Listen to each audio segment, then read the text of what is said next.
A mic check, fair check, recording day for Stay Alive. Hello, horror movie fans. Welcome back to another episode of T&J's Horror Slays. And this is going to be kind of a two-parter. We are going to combine the backstory of Elizabeth Bathory with Stay Alive.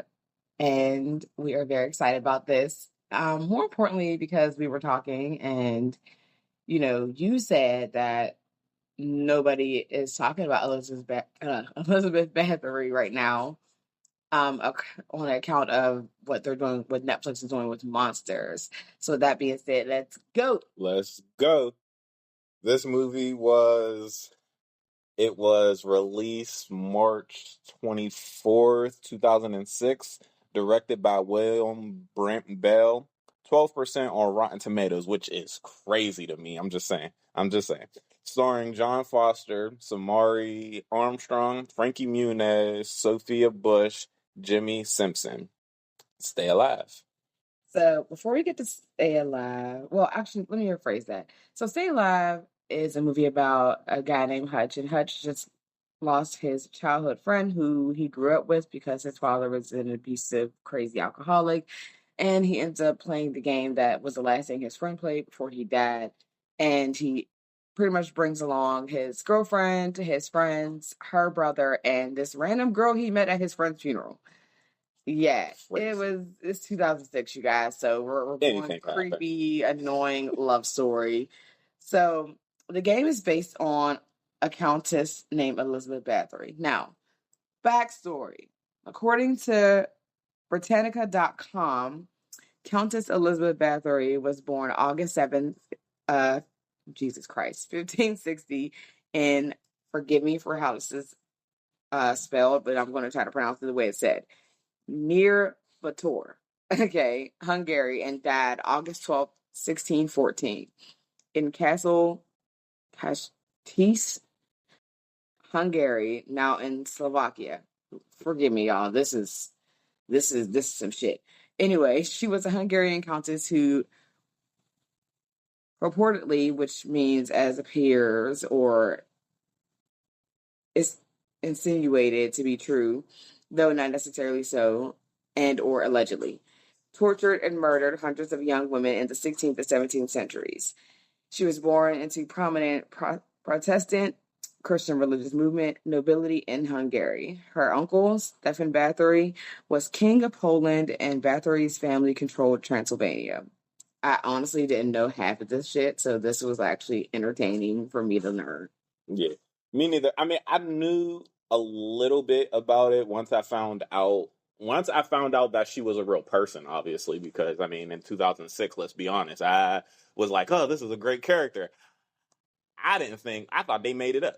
I didn't think that this was an actual person who was doing these things. So it was a very interesting revelation.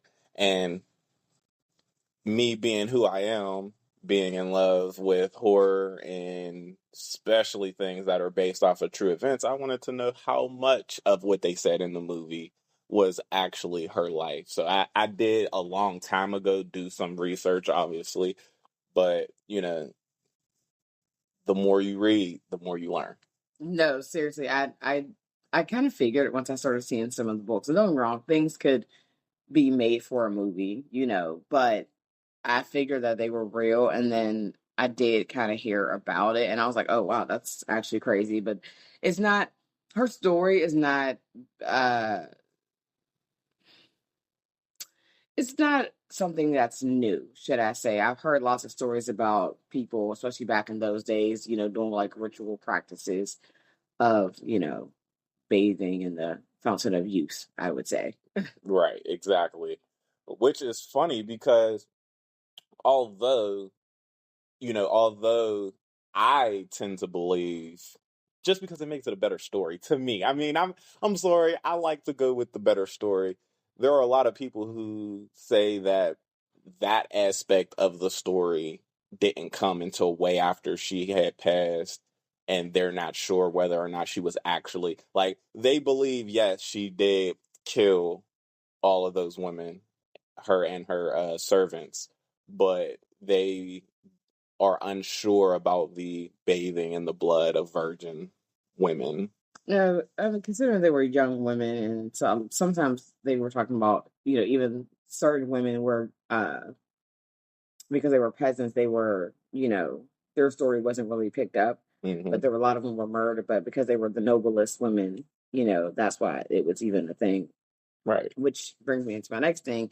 She married Count Fairness. Goodness gracious, y'all gotta forgive me. And I'm usually the bad one with names. A member of another powerful Hungarian family, and subsequently moved to Castle. That place which starts with a C. A wedding gift from the Nadasti family in 1575. Between the years of 1585 to 1595, Bathory bore 4 children. Now, the one thing I will say is that, before I continue, is that I didn't see any information on the children. Correct. So I'm like, did they just disappear off the face of the planet? Or is it kind of like one of those situations where, like, kind of like the catacombs? Nobody really truly knows who the fuck is down there. True. I mean, it could be that. It could be also, we don't know what she had, whether they were males or women. And if they're women, a lot of, especially back then, you're, I don't want to say selling off your children because it sounds a lot, yeah, for political gain. So it's like, hey, you're powerful. We have this daughter. You marry her and we combine our forces, we combine our land and all of that stuff. So a lot of that, shoot, that's what happened with Elizabeth herself. Like when I think she got married at 13, I think they said, and it was a political marriage. Like they combined their land and all that stuff. And, she ended up moving to wherever the castle was. She ended up moving there to be with her husband, but it was all for political gain. It wasn't because she loved him. It wasn't for none of that. So if that was the case, it could have been a thing of that, like, oh, we are marrying you off to somebody else and probably don't really see you again.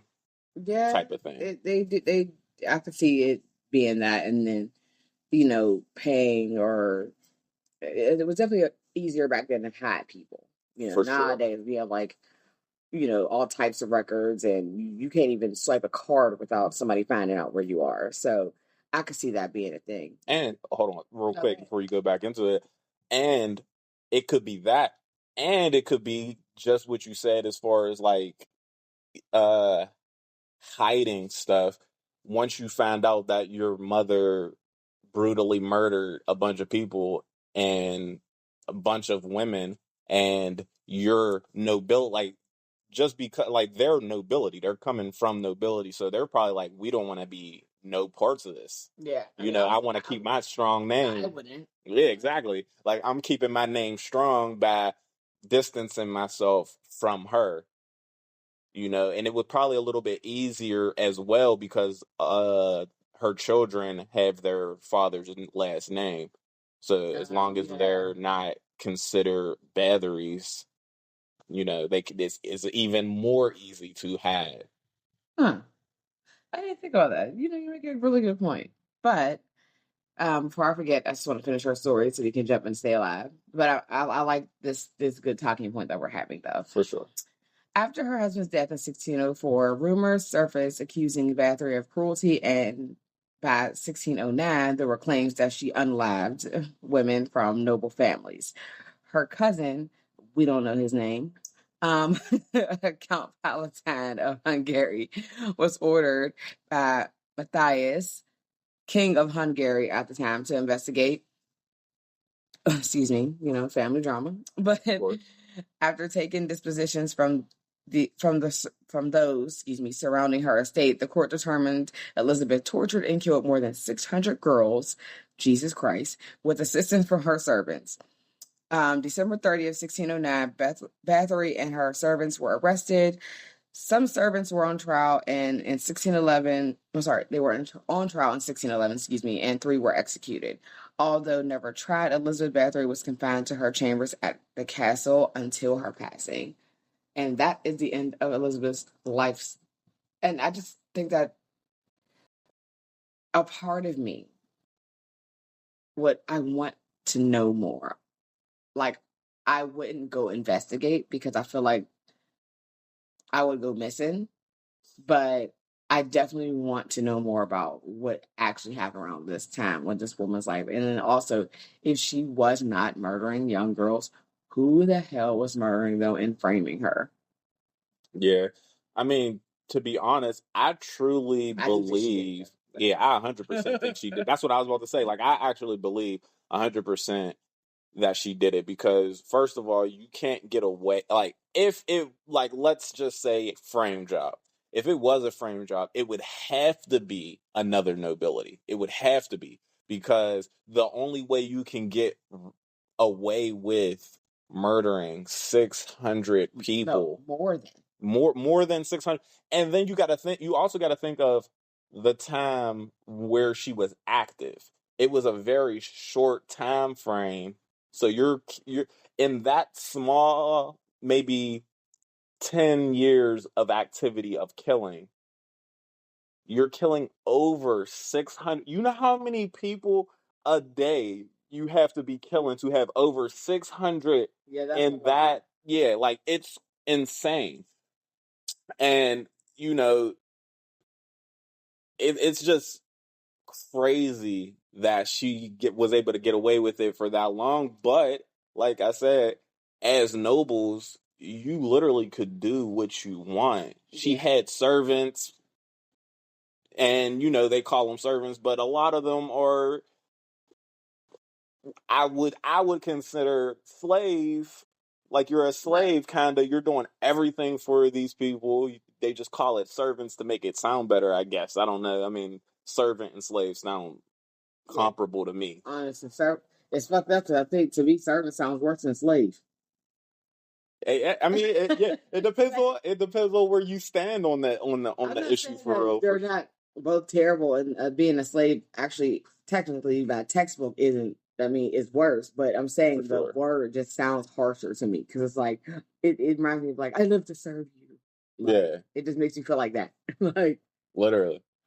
So, like, I 100% believe that she did it. I don't think, I mean, there's no information of her having, like, massive beef with a neighboring country or anybody. I mean, granted, that could just be left out. Like we said, it's very easy to doctor and just leave stuff out, especially for things that were in the 16th and 17th century. So it could be something like that. But just knowing a little bit about her and her family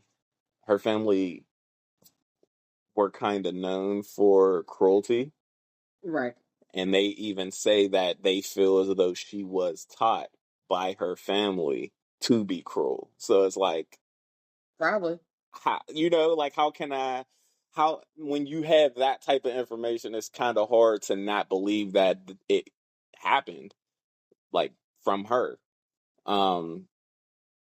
But I mean, you definitely needed less information back then. I mean, there were some eyewitnesses to it as well. So, I mean, you remember, I mean, we had a whole Salem witch trial going on. So it's like, or just a witch trials period because it wasn't just in Salem. So it's like, you know, we make jokes about it, but like literally, like I could not fucking go out and pick herbs without somebody being like, "Oh my God, she's a witch!" Like, dude. yeah, I mean, that's actually what they said. They said that um, some people consider it to be a witch trial, like, for like some historians consider uh what they did to her as a witch trial. Like, they were just like, "Oh, it's you," type of I thing. mean, I feel like it was, but also your name being tied to over 600 people is crazy, and that's why I said it's giving demonic possession to me. It's not possession, excuse me. It's giving demonic sacrifice, Rituals. yeah, rituals, and it's giving sex trafficking because you know, unfortunately, people think that it's only. Nowadays we understand that, but still, when people think of sex trafficking, the first thing they think of is a man takes a woman somewhere. You don't think about the amount of women that snatch children up, sell them off, on the pretense of, oh my gosh, you're just a sweet, innocent young girl, you're a troubled young child, let me come take you in. And that's the facade, but the intention is to go take you to this grown ass man who's about to dope you up and put you on the streets. Yeah, I mean, honestly, that's the most way that it does happen. I mean, because I mean, people don't look at women the same way that they look at men as far as aggression and Just being like a danger. just being a horrible, like, people don't look at it the same. So yes, if you're walking down the street and you see a woman grab up a child, even and I'll even say me, like, in my head, I'm gonna be like, oh, that's her child, and they were acting up, so they getting snatched up. That's just automatic my thought. Like, I don't think, oh, this child is getting snatched because this woman is a trafficker. Right. I'm not thinking that. And it's hard to change your mindset to think that way, because, like you said, mostly, and that's what they portray online, is that that's what men do. Mm-hmm. Men will snatch up little kids, little girls. And see, that's the thing. The problem is, just like any other stereotype on the planet, it all derives from some type of truth. But then after you get past that, you start peeling back the layers like an orange. You start realizing that there's other scarier things in that same breath. I.e., like, I had cousins that were on the streets. Mm-hmm. And all it would have took was some grown ass woman to be like, bro, I got you, I'm gonna teach you the game, don't worry about it. And they would have went for that shit. And then would have ended up somewhere in fucking Slovakia. Yeah. On a dirty mattress, giving BJs for 20 cents and whatnot. Like, right. Or the person is getting paid massive money and she's getting it to 20 cents. Like, you know what I'm saying? Like, so, and just even remember that story with the one girl. And every time I think about that story, it really just reminds me of how much America fails us. When she was bringing the girls to her boyfriend and they would like sleep with them and they recorded and stuff like that. And she just happened to get away with it because she's like, oh my gosh, like, I just didn't know. I was like so helpless. It was like, girl, you brought them girls to him. Mm-hmm. Like, including her own sister who died. Like, you brought many of them girls to that man. And then she had the audacity to get off and go live her best life, go get married and have children. Yeah. It's crazy. Definitely crazy out here. I think that moral compass in me would be a little bit too strong for that. Like, I would tell her every time she gave birth to her baby dad, just so I can take the baby and take it somewhere else. Yeah, I mean, I definitely get the sentiment. And be like, oh my God, something damaging happened to you. Oh, damn. I'm like, it fell. Your uterus fell because you can't replace it once it falls. I would literally tell her that. Just so I could take out her entire cervix and everything. I mean, listen, yeah, there's a long list of people in general, not women and men, who just don't need to have children. It's just a fact. That part. But to go into the movie now, right. Stay Alive. Now, even though, and this is why I said it's crazy, because 12% is wow on Rotten Tomatoes, okay? Don't get me wrong. Is it a good movie? No, but it's entertaining, okay? It's like good. It was the first time. Yeah, that's what exactly. Was that around time when 2006? Was that when the Boogeyman and all that shit came out, and Darkness Falls? That was around that. Well, Darkness Falls was a bit before. Well, yeah, I'm pretty sure. But I mean, that time frame of where it's what we saw in that moment was oh my gosh, that was crazy. Just for people who watched The Exorcist at the time, it was the most terrifying thing they've ever seen. Yeah, even though, I mean, I ain't trying to talk about y'all, but some of y'all still look at it like it's the scariest movie out. And don't get me wrong, I love The Exorcist, okay? I love The Exorcist. But for its time frame, it was what it was for its time frame. I put you on that because at the time, was The Ring the scariest thing I've ever seen? Hell yes. I was terrified. But I've seen way more scary shit. Like, Since then, exactly. I mean, come on. Like, honestly, at the time, Halloween was the scariest movie I had ever seen. The first one, 1979. Like, that was the scariest movie I ever seen in my entire life. In the 90s, when I was a child. And as I got older, I seen more, I understood more, and I'm like, it's still scary, but not to the level that I thought it was back then. And that's what I feel like this is. Like, it was for its time frame, but I also feel like, and this is what I had told you before we started recording, I feel like if you're gonna do a remake, now is a good time with all the technology that we're having, with VR systems coming out. Like, I have a VR, and if you brought out a movie, I mean, not a movie, if you brought out, if you brought out a movie about a VR game called Stay Alive, I'm watching it. And even if you came out with a game called Stay Alive on the VR, I'm playing it. So that would be my official dumb movie girl moment. I don't know what it is. There would be nothing in me that would be like, I don't want to play this game.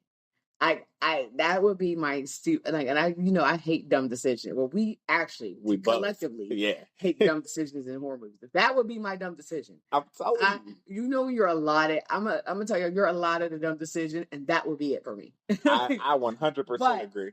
It wouldn't be like Stay Alive, because when they were stuck trying to play the game, and she said to read the inscription, I'm not doing that. Reading, and it just disappeared, I would have been like, "Fuck no!" I'd have hit the play button. I would have hit the turn off button so quick. As soon as he read it and the words went away, I'd have looked at everybody and be like, I would have turned it off. I would have taken the game and my system and dropped it both off, because to me it's possessed now and I can't have it. I got to get a new one. So, well, see, that's the thing. If you do that and somebody else buys it, since it's your system, is it still connected to you? I don't know.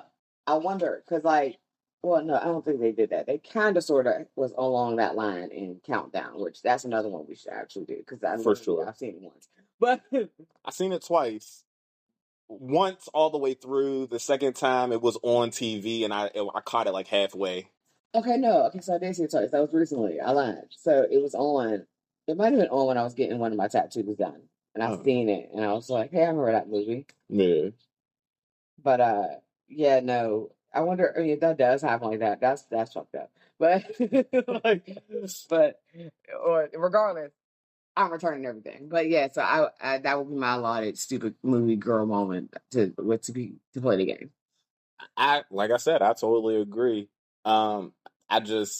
It's mostly because I'm a gamer. I've been playing games my entire life, and have I played horror games? Of course, I'm a horror movie fan. That I've played Dead Space. I've played Dead Island. I've played Dark Souls. Like, all of them horror games, I've played them. So, like, playing a horror game is right up my alley. If you put a game out and be like, Stay Alive, you die, you die in the game, you die in real life, I'm gonna think, hey, that's just a good marketing scheme. I'm not thinking, hey, I'm really gonna die. Look, I'm logical. No, that was your stupid movie guy moment. 100%. Like, I'm sorry, I am 100% going to be that stupid, and then when it happens, I'm gonna be like, I can't believe I was this stupid. I'm okay with realizing that I was stupid in that moment. It is what it is. And that's the thing. That's the thing about Stay Alive too, that I feel like maybe a lot of people were not being appreciative of. That concept was fucking genius. Yes. The concept was amazing, because you take a game, and everybody knows what happens in games. You die, you respawn. Mm-hmm. Now, people don't think I'm dying in this game. I'm actually going to die in real life. Now, so putting that together as a concept was genius because it's like, oh, that's terrifying as fuck. When you really think about it, forget the movie, forget the corny parts of it. Imagine playing any game. Let's just say you're playing Tomb Raider, and you get fucking eaten by a fucking a tiger or a lion. You're like, all right, whatever, fucking bitch, made me die. And you go take a piss, and then all of a sudden, a fucking lion comes out of nowhere and eats your ass. They're going like, what the fuck? What the fuck was that? No, it's fact. I mean, the concept. I mean, honestly, now you don't really know about this because you don't watch this stuff, but I'm gonna go anime for a second for all my anime fans out here. That is why, like, the concept is pretty much the same concept for Sword Art Online, which is a hugely popular anime. People love Sword Art Online, and in the first Sword Art Online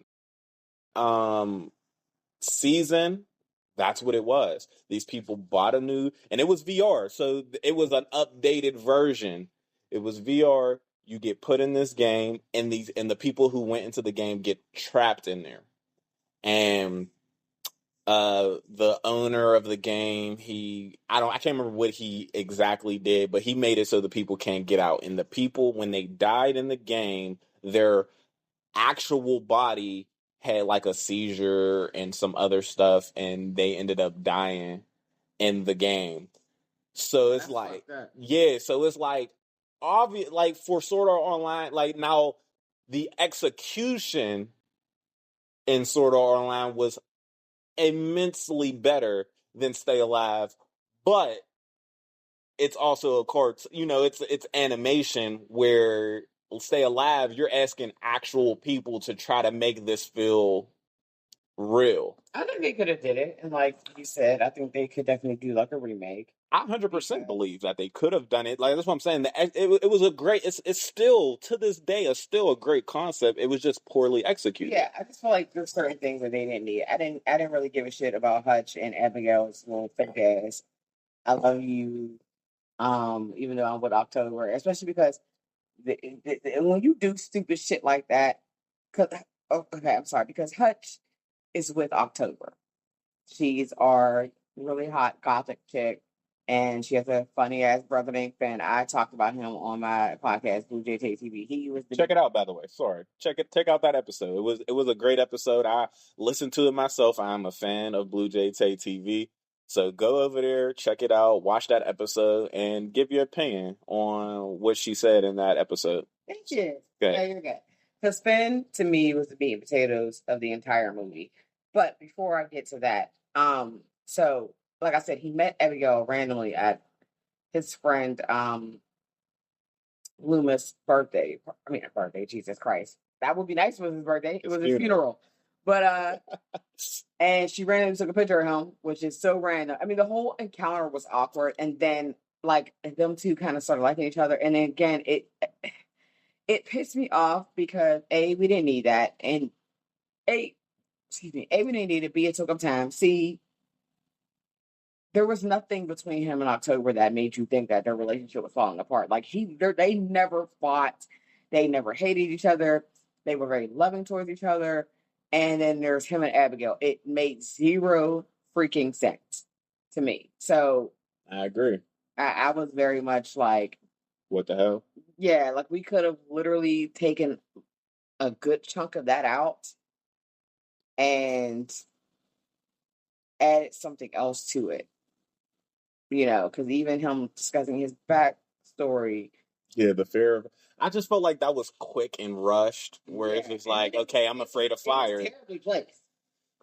I agree, because was it Abigail who like went to go try to smoke a cigarette or something? Oh yeah, October. Yeah, sorry. October forever. You would think she knows this by now. 100%. Yeah. Well, she was like, "Oh, I'm sorry."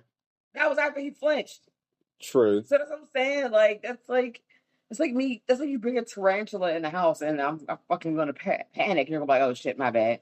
You know I hate spider.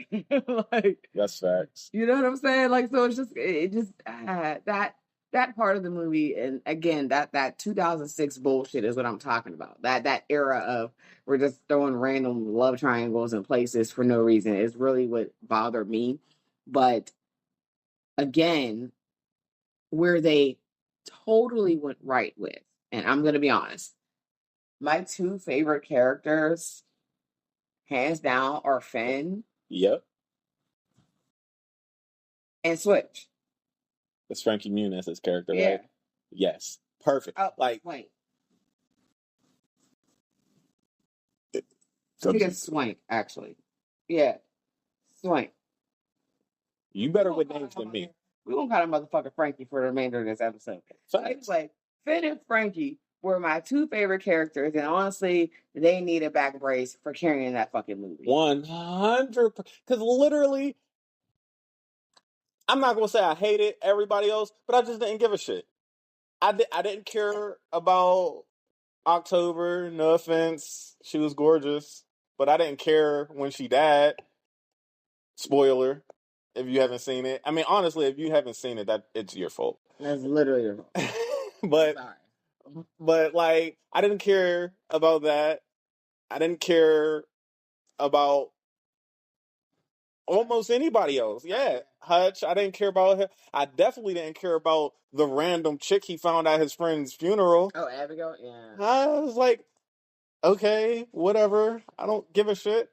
I don't think I don't hate her. I just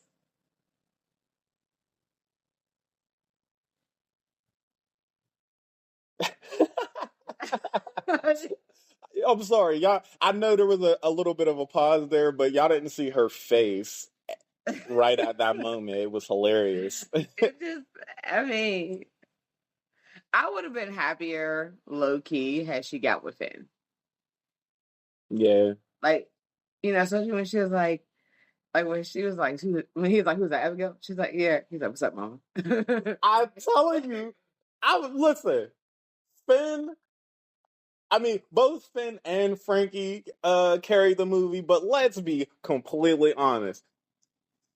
If you kept Frankie in the movie and Finn's character just never existed, the movie would be drastically different. Like, we would look at the movie drastically differently because like, literally every single scene that Finn is in, he killed it. He literally made you want to watch the movie. Like, he is funny as fuck, and honestly, I'm very mad they killed him off. I would have loved to see like him in like the finale being like, oh shit, this is fucked up. Like, you know what I mean? Like that character that does that shit, like, oh, wait a fucking minute. That's what I'm saying. Like, perfect example.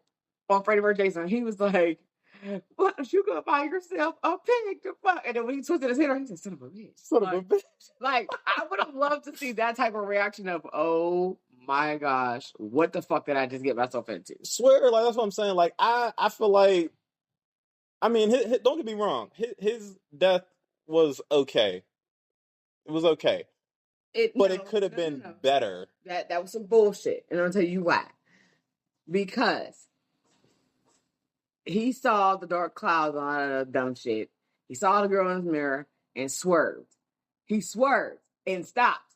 They never showed, again, all those seconds that you used to show us Abigail and fucking Hutch. You could have taken that moment and actually seen him run into a tree, hit his head a little bit. That would have been great. I would appreciate that.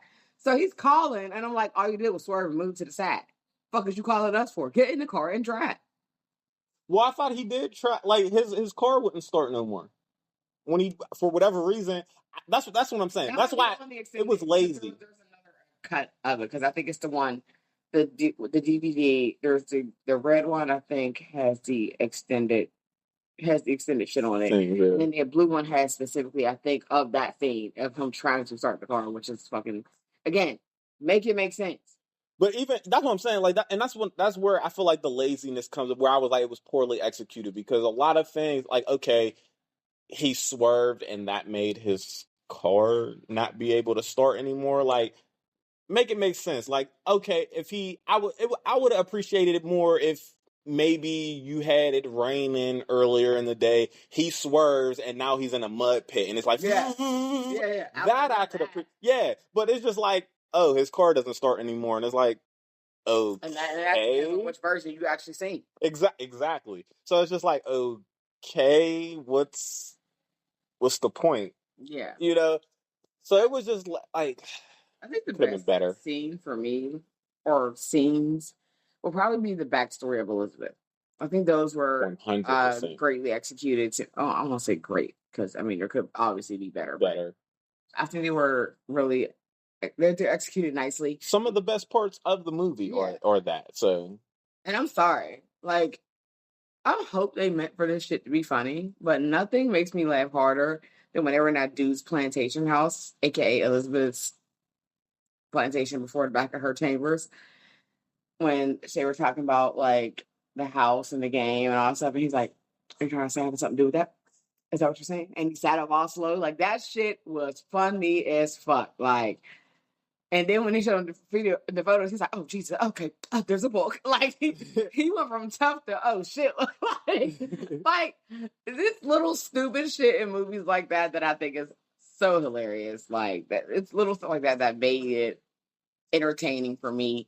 You know, I feel like the end was almost like the backstory of Hutch. It was like, okay, like, right. Oh, he's facing his fear of fire now. Okay, like I don't give a shit at all. Like I don't give a shit.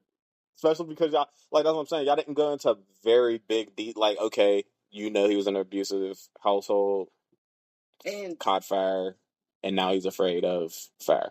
Yeah, and that's how he ended up staying with Loomis because of that situation with his dad. Yeah, because his dad ended up killing his mom because he thought she was cheating. He won't say which she wasn't. And I'm like, I mean, how you know? But I ain't gonna lie. That's the first thing I said in my head when he said that. I'm like, how the fuck do you know? Right.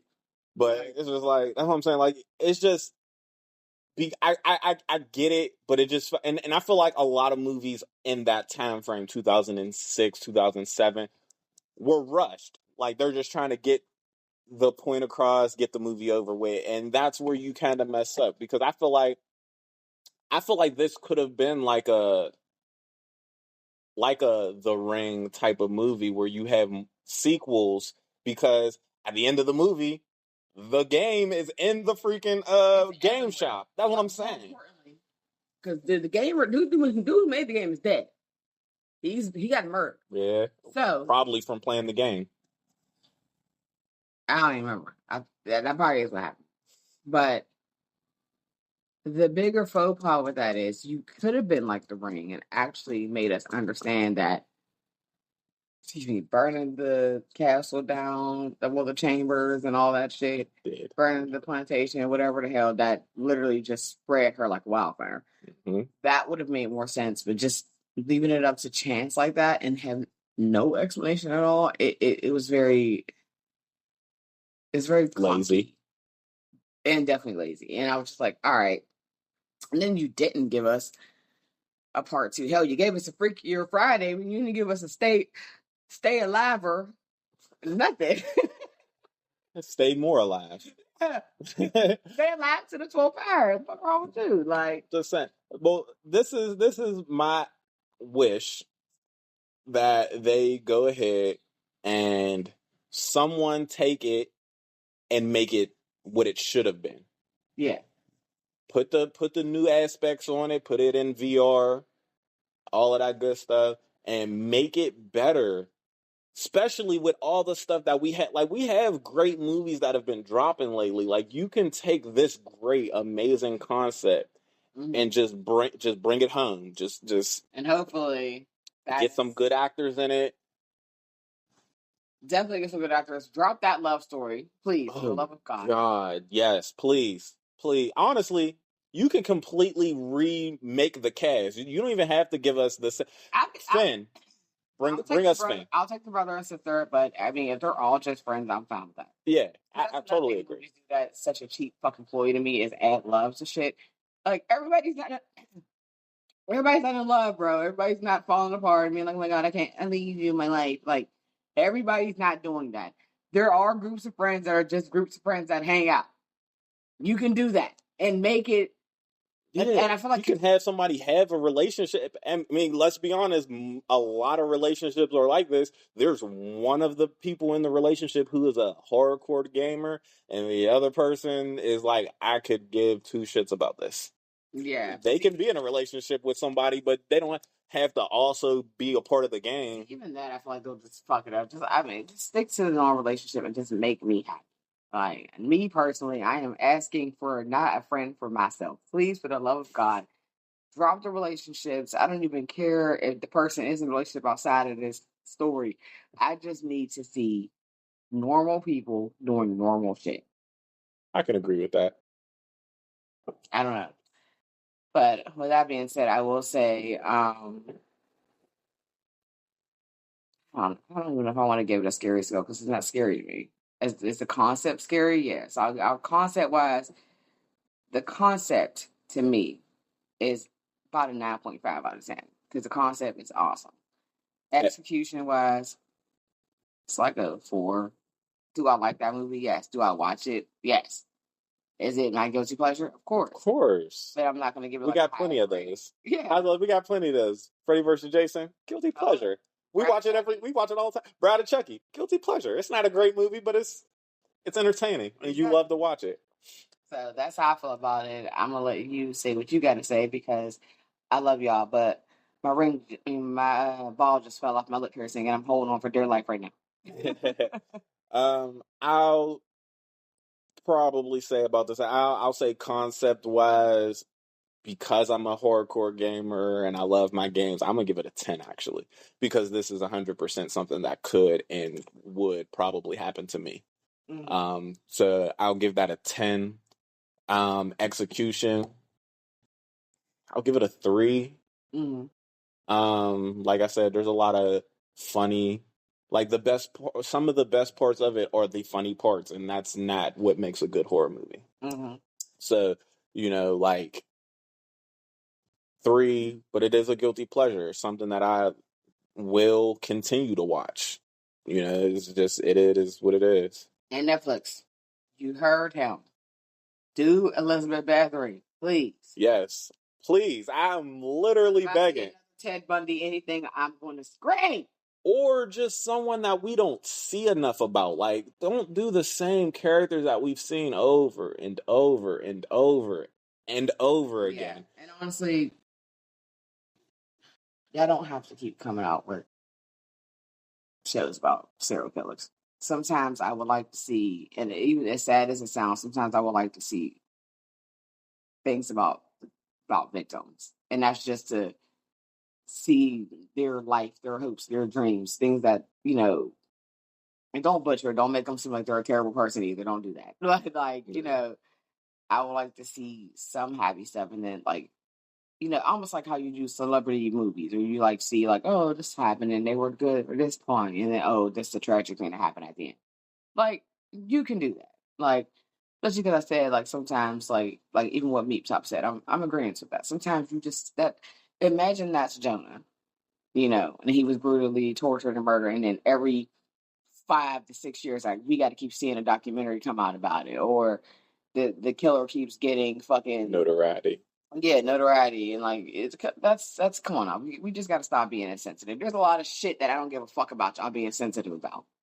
That's one of them that I feel like we should be a little, because that person is not coming back. That person was brutally murdered in a way that's just unbearable. And I know people who've been murdered. I don't think I would want to see a documentary of the person who murdered them every 7, 8 years. Right. No, I agree. I definitely agree with that. But, yeah. I want to say something real quick before we get up out of here. Like, follow, share, comment, subscribe. Let us know what y'all think. Also, go check out Blue Jay Tay TV. Follow, share, comment. Give her ideas to do on episodes. For sure, because I did just drop Degrassi's Ray of Light Part 1 and 2 for all of us Degrassi heads. But I do talk about other things on their movies and things like that. And I just started Sexuality, where we will be talking about, sexual fantasies, sexual do's and don'ts, things like that. It's going to get really, really dirty. So with that being said, I will let you guys know as soon as I drop my first episode on that. But stay horror, stay creepy. Remember, it's always spooky season, especially because it's in October. Like, hello. I will say, this actually is spooky season now, so... It's officially spooky season by the calendar, but in our eyes, it's always spooky season. And keep a good lookout because we are actually, in about an hour and some change, we are actually about to go see the Black Phone 2, so that will be dropping soon. We're excited about that one, but love you guys. Horror fans unite! 2 fingers.